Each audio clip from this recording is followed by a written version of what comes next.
talking about the episode before we do the episode. I think that'd be the play. But all right, let's wet the whistle.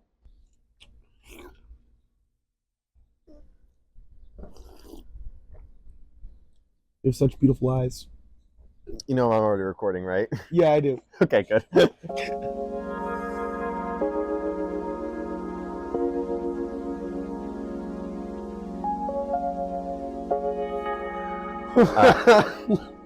What's up, guys? What's up? Not much. How are you doing, man? I am alive. Yeah, you sound better than I do.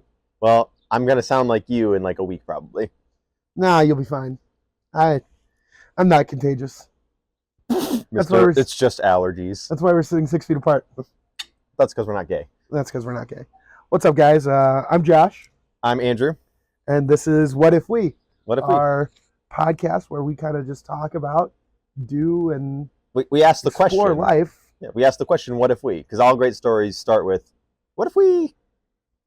And then follows with something stupid, usually, like, what if we tried jumping off the roof or went on a 27-hour road trip? Or what if we started a podcast? What if we started a podcast? So, welcome to the inaugural episode. On another toast here. Sláinte. Cheers.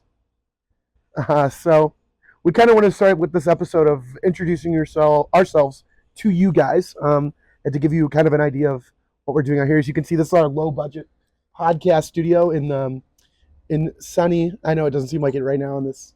It's evening, but in the sunny city of Monroe, Michigan.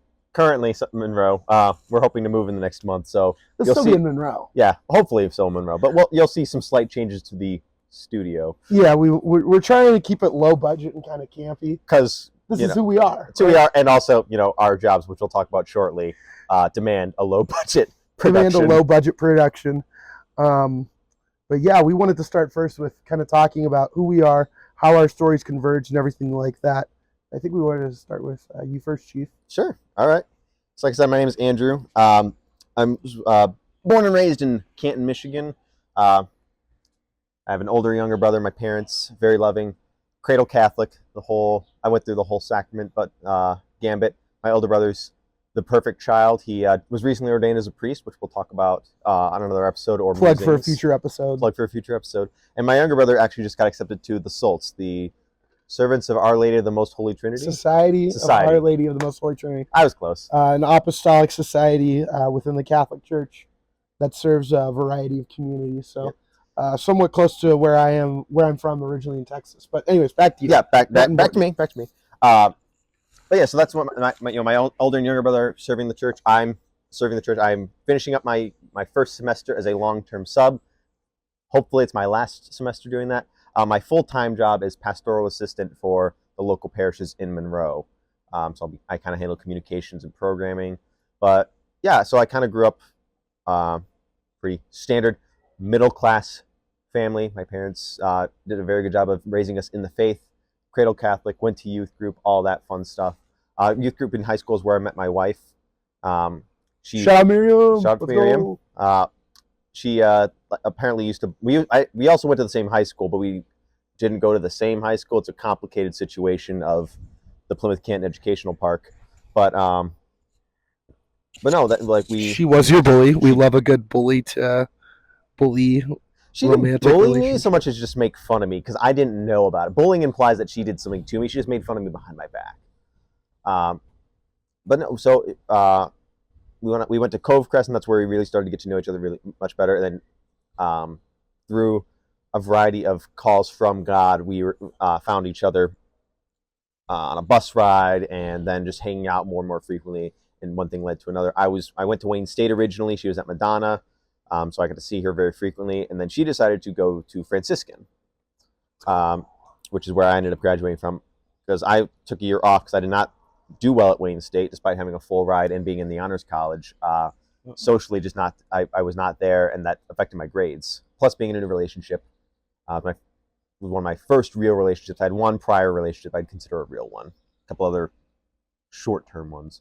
But that's neither here nor there. I went to Schoolcraft College, where I went to school part-time. I was working full-time while doing long distance. And when I visited Miriam a couple of times at Franciscan, I said, I want what's here. Not just because you're here, but I want what's here and what they have to offer. which is where I met Josh at that point. I met you that fall. 'Cause you went to Austria in the spring, right? Yeah, I think this is kind of where maybe Yeah, I'll jump in. Yeah.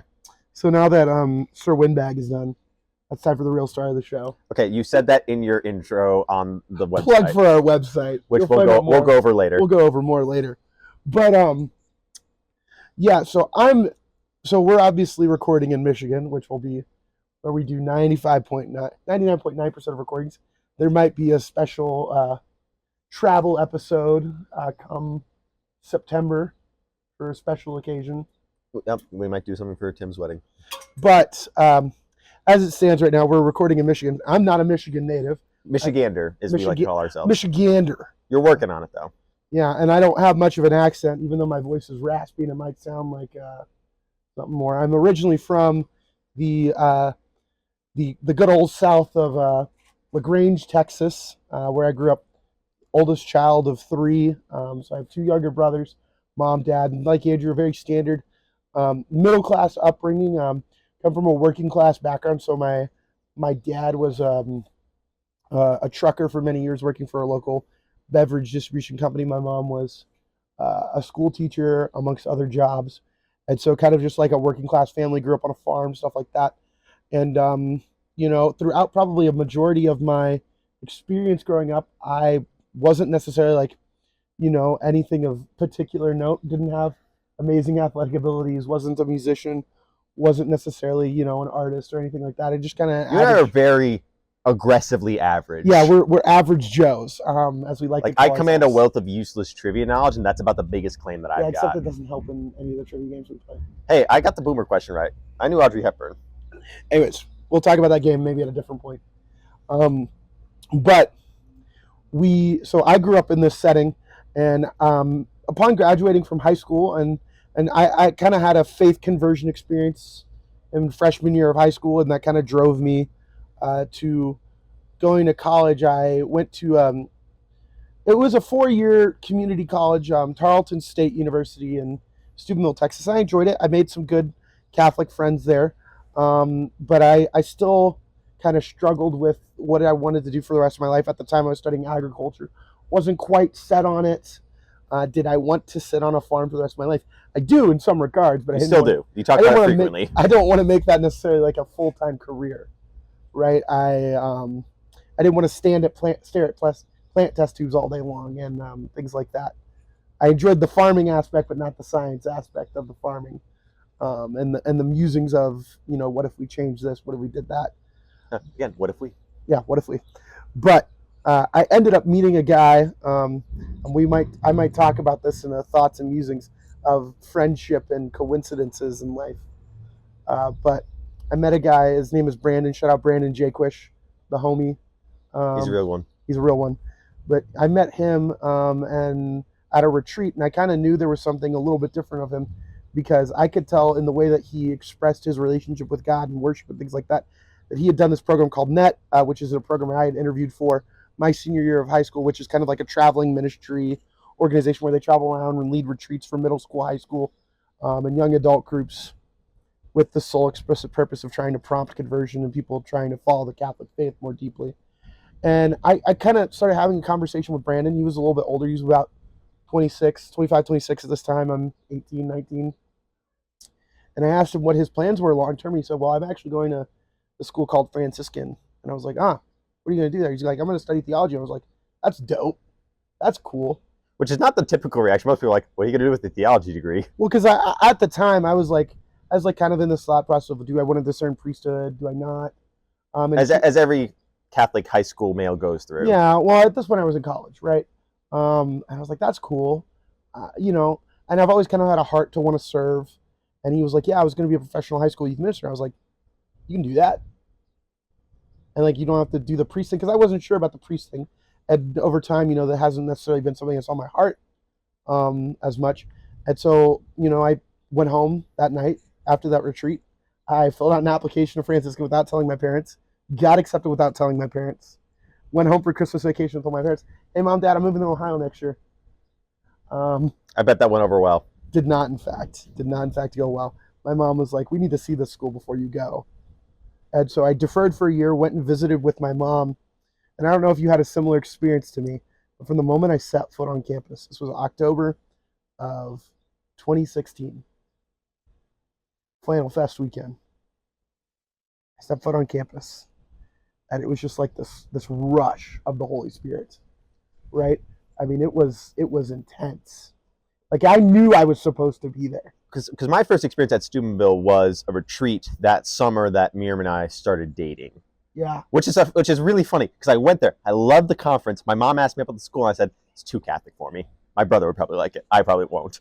And then, lo and behold, a year later, I'm begging to It's go. exactly what you were looking for, right? Yeah. And so at Franciscan, I met an incredible group of young men who I would soon call friends and brothers, called Fishers of Men. Incredible might be a strong word. No, incredible. I truly mean that. Like, I know we joke about it a lot, but like truly, like these guys are incredible. Who really showed me what it means to be a Catholic man, but also to have fun with it. Yeah, not take ourselves too seriously. Yeah, which I think is what we're trying to do here too. Yeah, we were fools for the Lord, like in every shape and form. Like dance without abandon.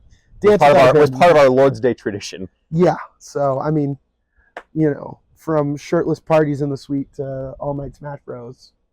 And you wake up the next morning to go to 5 a.m. adoration. 5:15. 5 a.m. Some of us were actually serious about it, but so, yeah, and it was in that process that I also met Miriam. He's gesturing to the house, by the way. House is over in the behind the camera. High house. I like to gesture with my hands. You're almost Italian. I'm almost Italian, but I'm not because I'm German. You're allies. Or Axis. Okay, buddy. All right.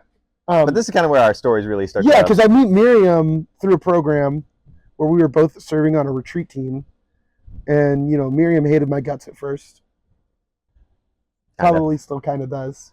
It ebbs and flows. Depends on the week. But then I meet Andrew through that. Yeah, because I came to visit sometime in that first fall. I think it was in the Lewis and Elizabeth dining room. Dining room. The dining room. And I don't remember why I went in there. I think we asked we just asked people if they wanted to play Mafia with us, and we played Mafia for 2 games, and then people dispersed because they were mad. Yeah, I don't know.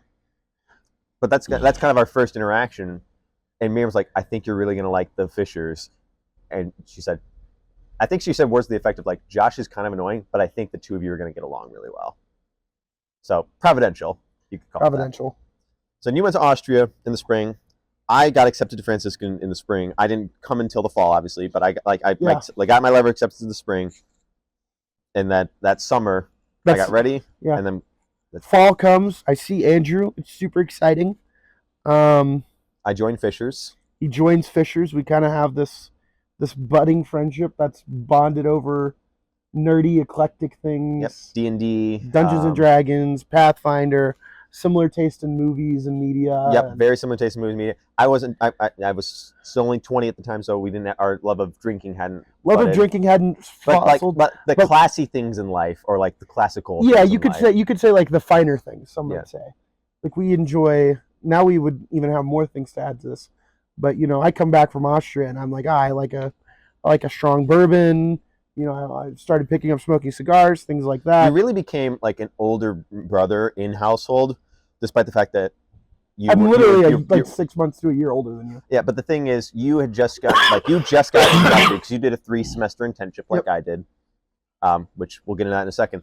But so I come in as an intent. I intend just a couple weeks before you get inducted, but you do a really good job of taking me and Fraser, a few of the other guys, kind of taking us under your wing a little bit. And Fraser and I are cool now, so it's fine. I hated him. I hated him so much. Dude, it's good. The Lord works. The Lord works in long, mysterious ways. But so our friendship starts to bud, and then just the way that my schedule had to work, I go to Austria. Oh yeah, Austria first. I go to Austria in the spring. So that's another semester where we're not hanging out.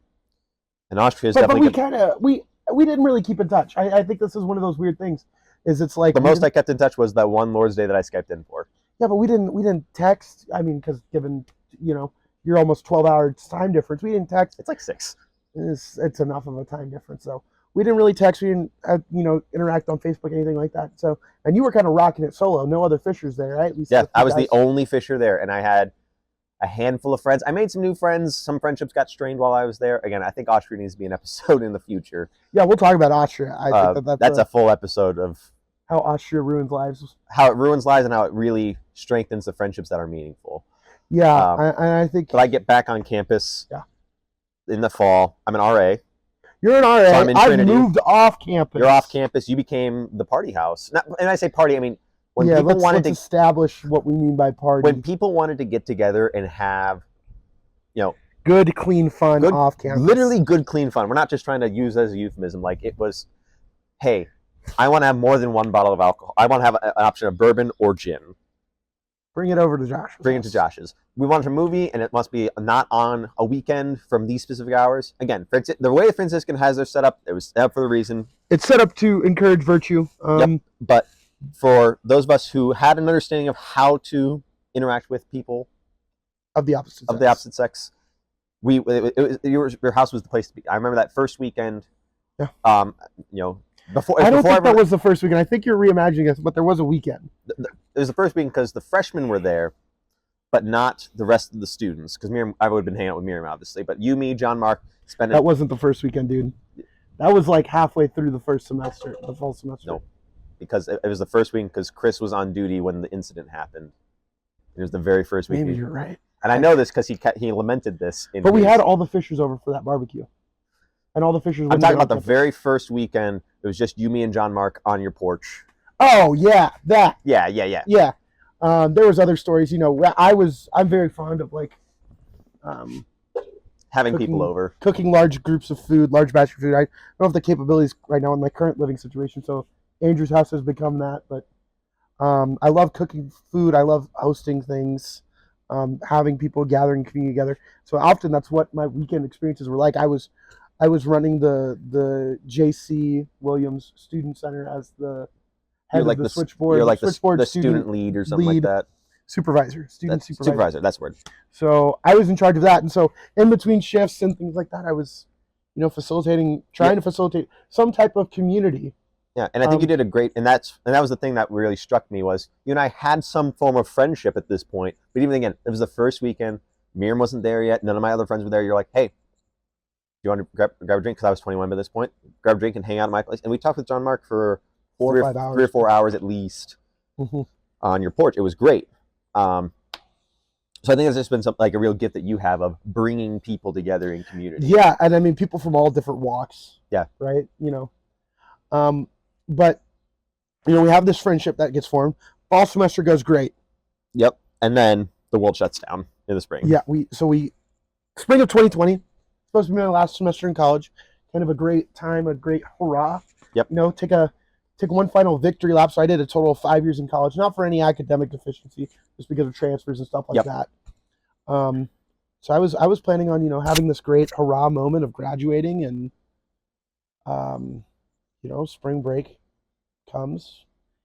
We're hearing rumors of this thing happening. There's a virus going on in China, and then trying to be as politically vague as possible for viewership's sake. But then you said, and then you kind of messaged. At this point, you and I established much more of a strong friendship. We had been playing D&D together. We were watching movies. So yeah, you had been over to my house multiple times at this point. We were vibing pretty regularly outside of household events.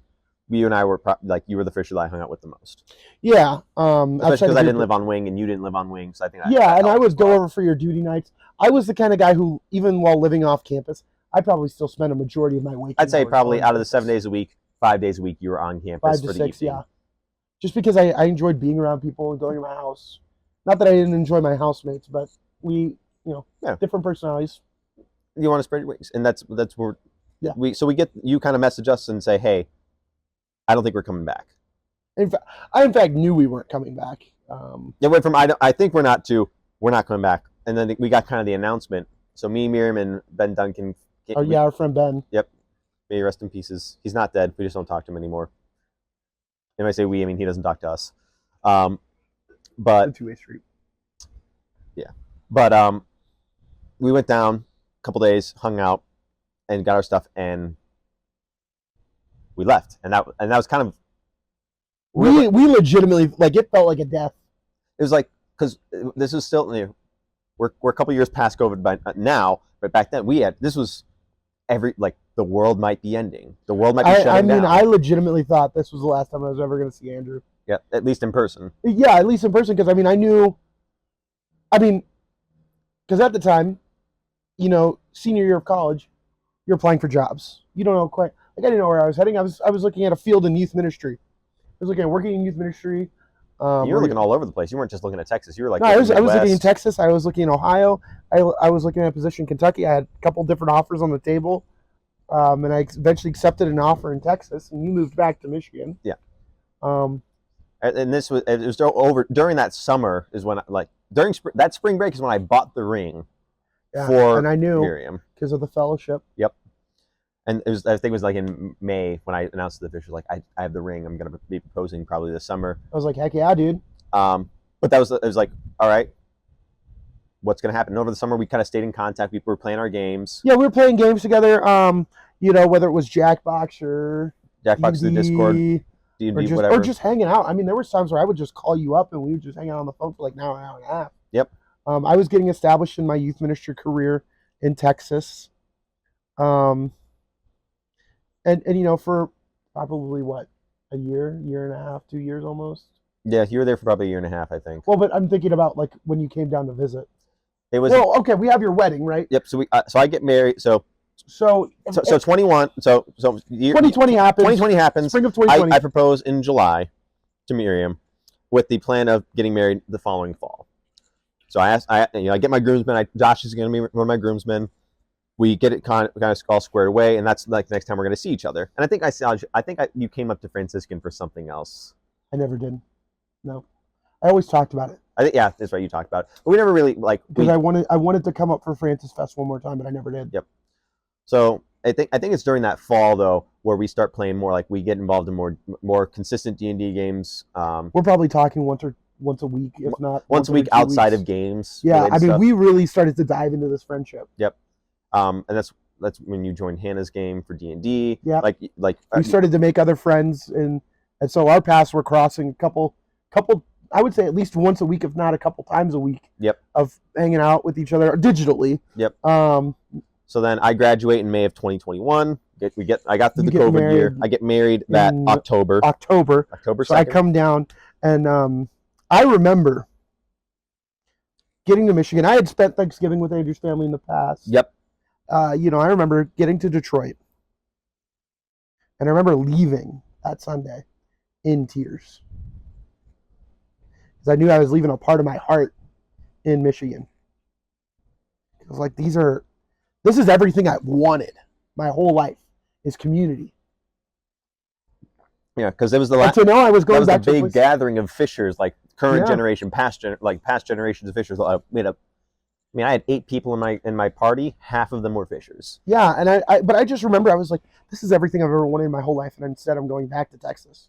Where you weren't really thrilled with your job at that point. At that point, I was struggling some with the job, due to some of my own performance, but also due to just like the circumstances that I found myself in with this job, and I was really struggling with, because I remember that. This has been a full year at the job at this point. I remember calling you that December. I was going through vocational crisis, career crisis. I think it was around that call when we said, I got some money because I was working. I didn't have a lot of expenses. Yeah.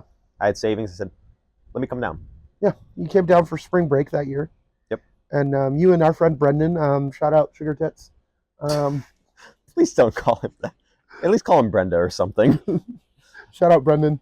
But yeah, it was a great week. I mean, a week-long spring break. And I really soaked it up. Yeah, it was. And then Brendan had been to visit me earlier a year prior. Yeah. In the summer. But having both of you, and just being like, yeah, this is everything I want. And I remember talking to you all about, like, I'm leaving this job. I've already talked to them about it. Applying for different jobs. Making a big mistake and taking a job. You had the chance to get a job in Monroe. There was no guarantee. You would have gotten the job. and instead you go for a untested youth ministry or ministry group, Yeah. missionary group. That's the word I'm looking for. In Oklahoma. The lost year. And so moved to Oklahoma, was there for a year. Not a great circumstance financially, mentally, spiritually. Especially when they go bankrupt partway through. Especially when they go bankrupt. But then it's okay. I just want to get to Michigan. What do I got to do to make this happen? Andrew and I talk about it. He's like, "What do I got to do to get you up here?" Yep. Because I was in a similar situation to you. I was working remotely for most of this this time. I was working for an engineering company as a recruiter, but I was the youngest by like 15 years. I didn't interact with people, and I even at my old apartment and here, I never went out. I just existed, and it sucked. I didn't have any. I had one friend that I'd made, and it was Miriam's coworker's husband. That's the only person I saw on a regular basis besides my wife. Not to say hanging out with my wife is a bad thing. I was missing that community.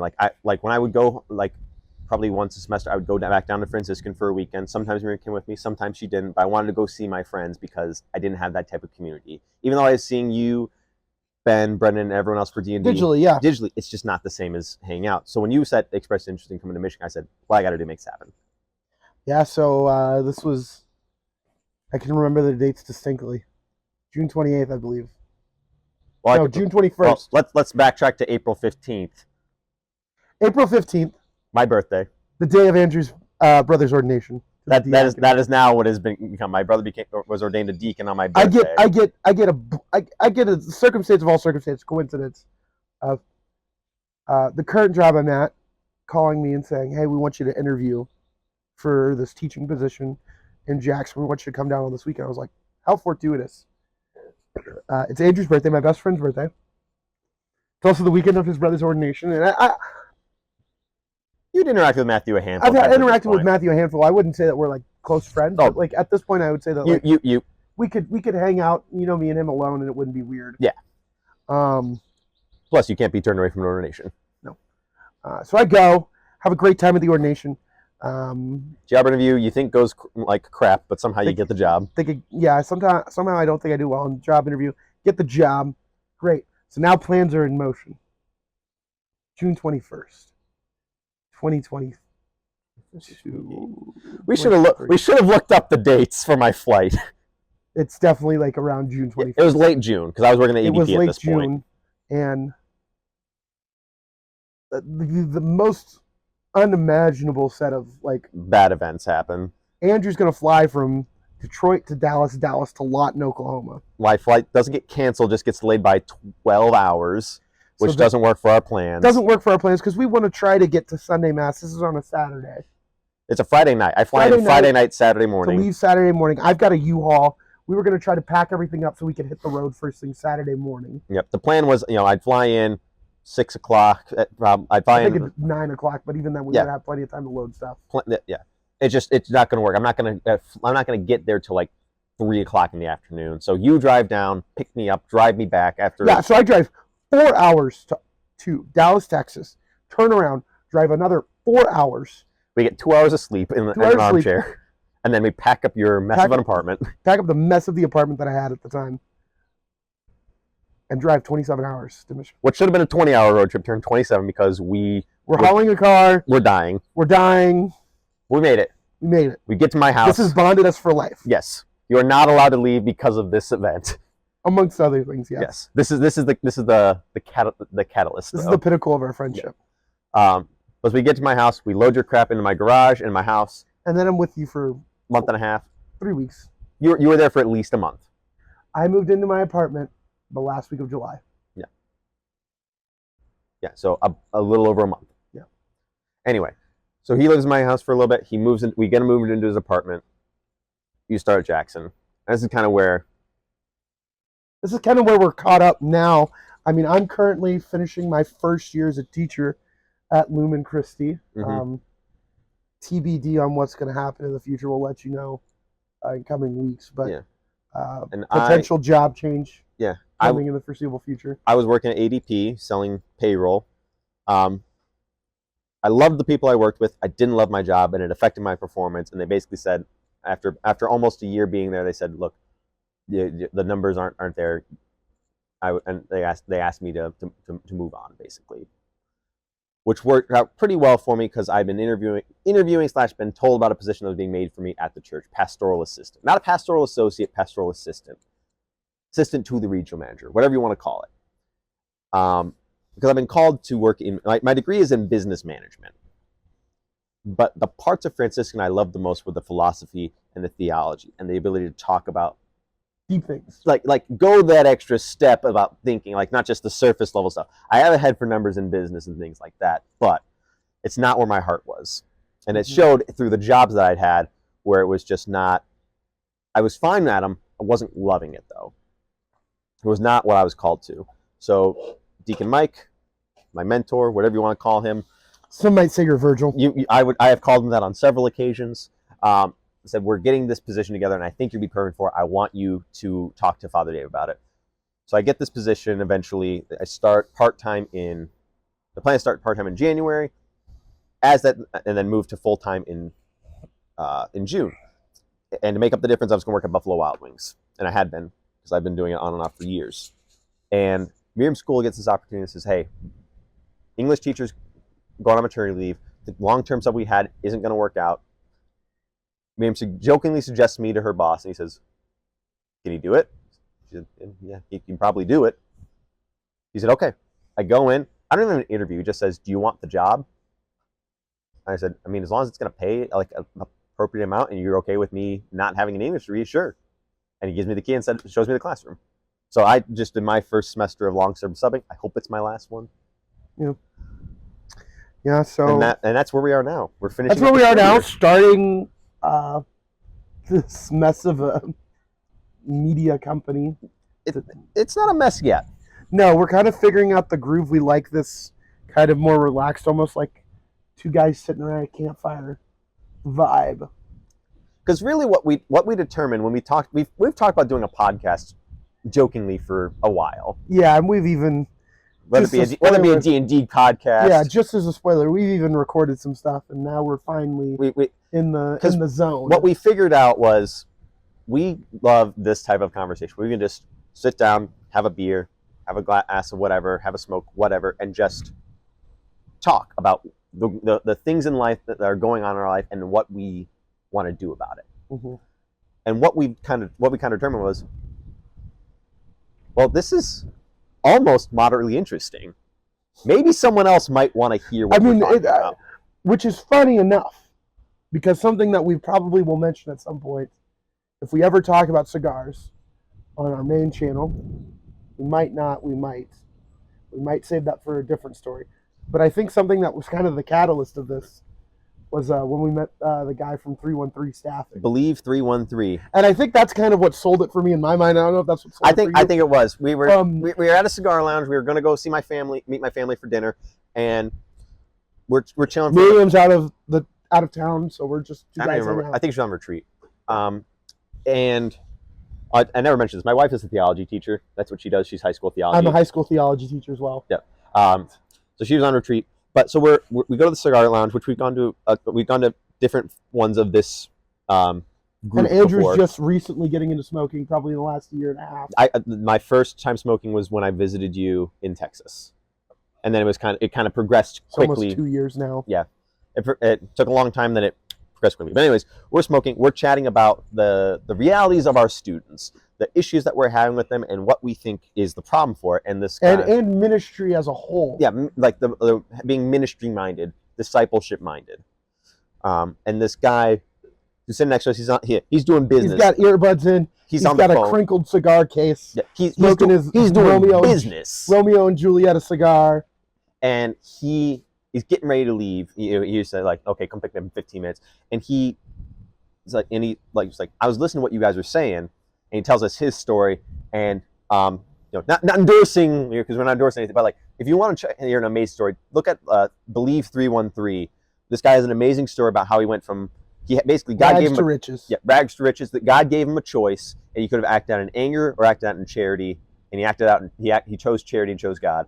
And what happened from that is this massive, like, he's the guy who hires people who like take care of like all the major sports arenas in Detroit. Yeah. Like, he built this company from that, and we had a great conversation with him. He was like, I loved hearing what you guys had to say, and I was like, yeah. And for me, that was like a moment of like, some random guy who we don't know listening to us, like, felt prompted to enter into the conversation. And that's kind of where we get to where we are now.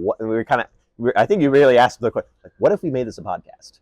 Which, again, we had joked about this in the past with like D&D or something like that. But like, genuinely, like, what if we took our thoughts, our musings, and turned it into something yeah. more than just. And we talked about being a podcast, and as we've talked about it being a podcast, we said, well, why limit ourselves to just that?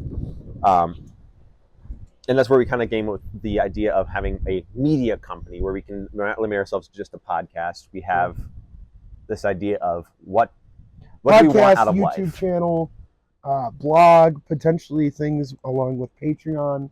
We don't know. That's the thing. The whole idea is an experimentation. That's kind of where we came up with the idea, and it really was your idea for the actual title of the company, Duke and Altum, which is our credo from Fishers. Yeah. Go like cast on deep. Like, yeah. God calls us to go deeper in our lives and not be comfortable, not do the same things just because that's the way things are done. Try new things and expand our horizons. I mean, when the Lord approached Peter and he steps into Peter's boat, he steps into the life of Peter. Peter's whole life is in this boat, and he says, "Cast out into the deep." Duke and Altum. And Peter's been fishing all morning. He knows how to fish. He knows there's no fish in the water. And the Lord just says, "Go deep. Go deep with me." And Peter says, "All right. Lord, I've been fishing all morning, but at your request, I will listen to you." Peter doesn't know this guy. He knows that there's people who are listening to him. And, if you really want to see a dramatic telling of this, the episode in the Chosen, we might link something like that in like the show notes. Figure a way to do it. But, Peter, he's told by Jesus, "Now cast your nets out onto the side." And he does. He pulls up this massive catch of fish. He can't even bring it in. He can't even bring it in by his own nets are going to tear. So he has to have other boats. Other boats. Later traditions would write that this was James and John, the sons of Zebedee. His brother Andrew is with him. I'm not saying I'm Peter, but No, Matthew's Peter. But so they pull it up, and Peter's response to having been called into this deep water, this deepness of life, falls to his knees. He says, "Master, I will follow you wherever I go." Yeah. And he said, and Jesus' response is, "Come and follow me." Like Peter says, "Lord, I am a sinful man, depart from me." And Jesus says, "Come and follow me." And I think that's that same call he calls us to, even here in this moment, following him in whatever it might be, whether it's a venture into the podcast arena or media or social media content creation, whatever you want to call it. This is what it is. Yeah. And I think what we are looking to get out of this is we want to make, like I jokingly call this our yelling into catharsis. The void, because it's just an opportunity for us to, if we get anyone to come follow us, fantastic. If no one does, we've still made our mark on the world, if you want to call it that. We have attempted to catalog our existence and our journey through life as regular guys. Well, and I don't even think it's about, for me, I don't know, anybody coming to follow me. It's more so like I just want to expose people to this reality of living. I want the opportunity for people to come follow us on this journey. Yeah. If they choose, and it, what it really is, and we're every week we're gonna have a segment where we like how we're going deeper. Like, what's our own life looking like as we enter? Because we want to be. This is supposed to be a time for us to grow ourselves, whether it be doing something new, learning something new, whatever.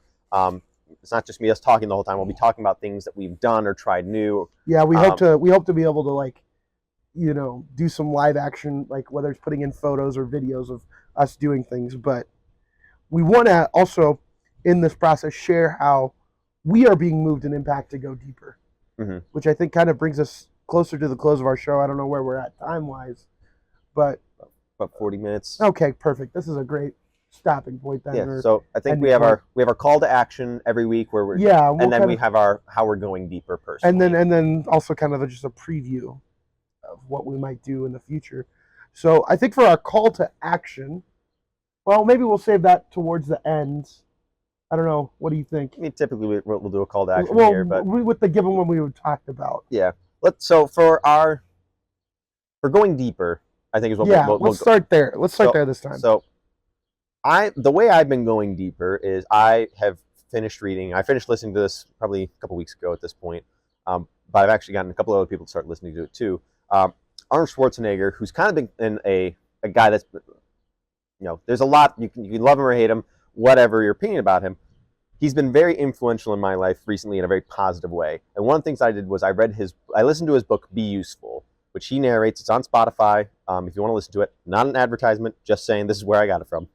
Um, but it's 7 tools for life. And the number one thing he talked about was having a vision for your life. What does that look like? And when I thought about that, my vision was real. I was like, well, clear my vision is to be a good disciple, get to heaven, bring my wife to heaven, bring as many people to heaven as I can. Amen. But then he talked about like how to do it specifically, what to do, how to take action, concrete action. You're going to fail, how to get past failure. And this is something I'll talk about in my on thoughts and musings eventually. It's like I've been really struggling with depression on and off since late 2022, and thank you for your vulnerability. Yeah. Thank you for your vulnerability with that. Yeah, I mean, I'm never gonna say, and saying I have depression is almost a misnomer. I have been depressed on and off in a regular way since December of 2022, and one of the things that's been helping me is going to the gym and reading Arnold's book and talking about like having a goal, getting your butt off the couch, doing something, and how you make that vision a reality was radically changing for me. And I've listened to self-help books. I went to therapy. This was a radical change for me in the past couple of months of I can't live with self-pity. It's always going to be something I have to deal with, but it's something that it's not part of my vision. So how do I get past it? I'm not saying I'm perfect and everything's fixed now, but things have been changing for the better since I read that book. I've been reading a lot of self-help books lately, but that was the one that kind of that's what got the ball rolling for me. So for me, that's how I've been going deeper. It's how do I take this vision I have for myself of being a good husband, eventually a good father, being a good friend, and how do I make that a reality? And what do I need to remove from my life to make sure I can do that? And that's been how I've been going deeper. I'll have to talk more about going to the gym. Yeah. And things like that, I think, on a future episode. One of the things that I've been doing as of late, and I kind of was musing with Andrew about, what I want to talk about. I think one of the things I recently embarked on this over the last week or so in my downtime as I'm trying to find more meaningful time to reflect on my life. One of the things I've learned is I want to have more discipline in my life. One of the ways to do that is through writing a rule of life or following a rule of life. So I've been working on writing a rule of life to live by, like scheduled regular times of when I'm going to do this, when I'm going to do that. And especially like as somebody who works in education, my summer is going to be a great time to start to set some of those foundational habits before a new school year starts or a new job begins. And so writing a rule of life of like, this is what I want my prayer life to look like. These are the things I'm going to commit to. This is what I want like a reading schedule to look like. How am I going to form myself? Being really intentional. Yeah, human, pastoral. Like I looked at the 4 pillars of formation in seminary: human, pastoral, spiritual, intellectual. It's like, how do I integrate these 4 things into my daily life, monthly, weekly? When am I going to find time for things like confession, the sacraments? When am I going to find time for friends? And living that in such a like strictly dynamic way. Like one of the things I put in the rule of life is like, I'm gonna make my bed every morning. That is a part of the rule of life. Don't look at your spare bedroom right now. I know, because the rule of life is not finished. You're working on it. Work in progress. Used. But I think something along those lines of like, how can I live an extremely disciplined life? Because it's discipline. If you can do the small things, the big things will be able to take care of themselves. Exactly. And I think that's kind of like my intentionality of trying to go deeper is like in living a disciplined life. How will that change me so that way I can be a gift to others more? Yeah. No, I love that. So I think based on like our 2 ways of going deeper, like a good call to action for you, people who are listening, watching, whatever, is it's like developing a vision of what you want your life to look like. Yeah, I like that. And start small. Maybe it's just something as simple as when you wake up after you listen to this episode the next day. What do I want today to look like? Yeah. And writing that down and then figuring out how I'm going to make this a reality today. If you want to have a good day, Yeah. what's the first thing you're going to do to make that happen? It's kind of like a twofold approach. You can either look really small, look at like the little things, like, okay, what do I want? Like, how do I want to do this one thing really well? Or one of the things that Arnold talked about is like, don't be afraid to dream big at the same time. Like, have that big vision. Like, my big vision is I want to get to heaven and I want to bring as many people with me as possible. Kicking and screaming. Yep, grabbing those atheists as the rapture comes up with me. But is what I'm doing today going to further that vision, or get me further away from it? Yeah. You can't. There's no new. There's, you can argue neutral decisions, not, but like major decisions, there aren't neutral ones. They're either going to get you closer to your goal, or they're going to get you further away from it. So I think it's kind of like you can go in either direction with that. Start big and work your way down to the small things, or start with the little things with an eventual goal of figuring out what that big vision is. Yeah, so call to action this week, and drop it in the comments if you want. Leave a note for us. Write us into an email if you want to share it. We'd love to maybe, in some small way, interact with you. But whatever you're doing for the call to action, how are you going to, as you said it, what was it? How did you phrase it again? Develop that vision. Develop the vision for how you want your life to look. Because tomorrow is the start of your new life. Yeah. Every day we wake up and choose life. How are we going to choose to live our life today? Amen. Amen. And I think part of that goes with what you're going to do. One of the things we've recently been doing, I think we'd love to discuss, is what if we went to a UFL game? Yeah, it's trying out new things, trying to expand our horizons. We're big football guys. We started to become football guys, and so we thought, what about spring football? Football. What about a UFO game? So and tune in next time for what if we talk about a UFO? What if we went to a UFO game and talked about it? Exactly. So all right, I'll drink to that. Cheers. Sláinte.